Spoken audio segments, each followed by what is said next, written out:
मैं सूरज सिंह।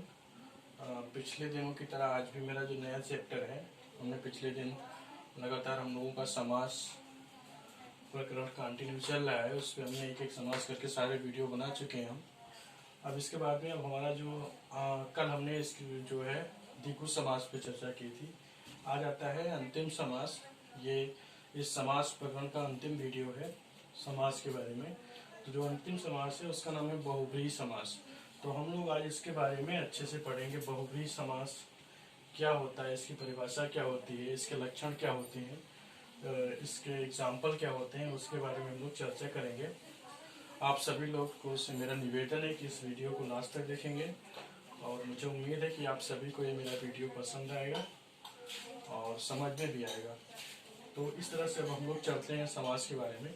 तो बहुव्रीहि समास, बहुव्रीहि समास की परिभाषा होती है जिस समास में पूर्व पद और उत्तर पद, यानी हमने बताया था कि हर एक समास में दो पद होते हैं, एक पूर्व पद होता है, एक उत्तर पद होता है। तो जिस समास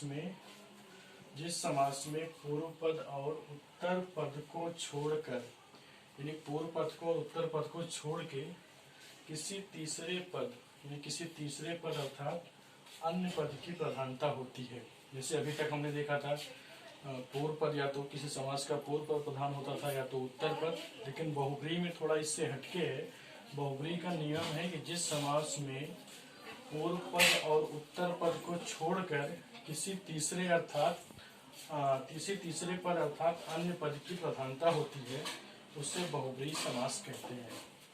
तो परिभाषा बहुत सिंपल है कि जिस समास में पूर्व पद यानी दोनों पदों को छोड़कर किसी तीसरे अर्थ का बोध हो रहा हो, किसी अन्य अर्थ का बोध हो रहा हो, वहाँ पे बहुव्रीहि समास होता है।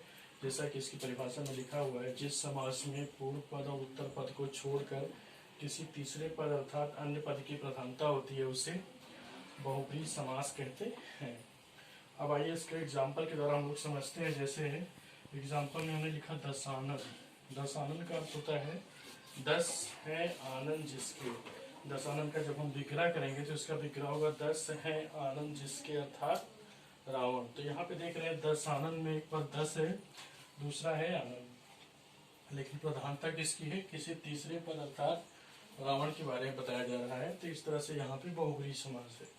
इसके बाद फिर नीचे है चतुरानन। चतुरानन का मतलब होता है 4 है आनंद जिसके, जिसके 4 आनंद हैं अर्थात ब्रह्मा। तो यहाँ पे दो पद है, एक पद है 4, दूसरा है आनंद। 4 पूर्व पद है, आनंद दूसरा पद है, लेकिन यहाँ पे प्रधानता किसकी है? किसी तीसरे पद की यानी ब्रह्मा की, इसलिए यहाँ पे अन्य पद हो गया। इसी तरह से होता है पीताम्बर। पीताम्बर का मतलब होता है पीला है अंबर जिसका। तो पहला पद पूर्व पद है पीला और दूसरा पद है अंबर। तो इन दो पदों को छोड़ के किसी तीसरे पद अर्थात भगवान विष्णु के बारे में बताया जा रहा है कि उनका जो वस्त्र है होता है वो पीला होता है। तो इस तरह से यहाँ पे प्रथम पद और द्वितीय पद को छोड़ के बल्कि तीसरे पद की यानी अन्य पद की प्रधानता हो रही है, इसलिए यहाँ भी बहुव्रीहि समास होता है। इसी क्रम में होता है चंद्रशेखर। चंद्रशेखर का मतलब होता है चंद्र है शेखर पर जिसके, अर्थात जिसके शेखर पर, जिसके मस्तक पर चंद्र है, अर्थात कौन? भगवान शंकर। तो इस तरह से इन सारे एग्जाम्पल में हम देख रहे हैं कि दो पद, जो पूर्व पद जो दो पद दिया हुआ है उसकी प्रधानता ना होकर के बल्कि एक विलुप्त पद यानी तीसरे पद की प्रधानता हो रही है। जैसे दशानन में 10 और आनंद दो पद हैं, लेकिन प्रधानता रावण की है, रावण का बोध हो रहा है। इसी तरह से चतुरानन में 4 और आनंद दो पद हैं, लेकिन प्रधानता ब्रह्मा की हो रही थी। इसी तरह से पीताम्बर में 2 पद है पीला और अंबर, लेकिन प्रधानता भगवान विष्णु की हो रही है।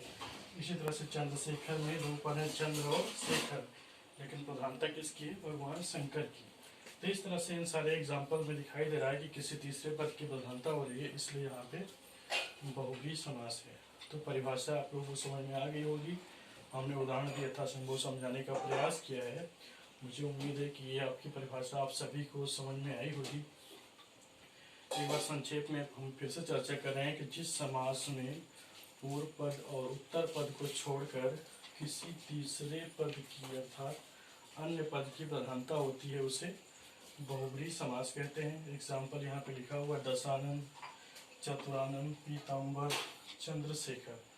तो ये सारे एग्जाम्पल बहुब्रीहि समास है। इसी तरह से ढेर सारे एग्जाम्पल बनेंगे और वो आप बुक में पढ़ सकते हैं, या फिर अगर आपको कहीं कोई समस्या है तो मुझे कमेंट में करके बताएंगे, मैं उसका निदान करूँगा। तो इस तरह से 6 समास के जो हिंदी में 6 समास हैं, द्वंद्व समास, बेभाव समास, तत्पुरुष समास, द्विगु समास, बहुब्रीहि समास और कर्मधारय समास, सारे समास पर मैंने वीडियो भेज दिया है और आप सभी ने मेरा वीडियो देखा भी होगा। तो आप सभी को मुझे उम्मीद है कि समझ में भी आया होगा। अंत में आप सभी से मेरा निवेदन है कि अगर आप सभी को मेरा वीडियो पसंद आया हो तो प्लीज़ मेरे वीडियो को लाइक करें, शेयर करें और सब्सक्राइब करें। धन्यवाद।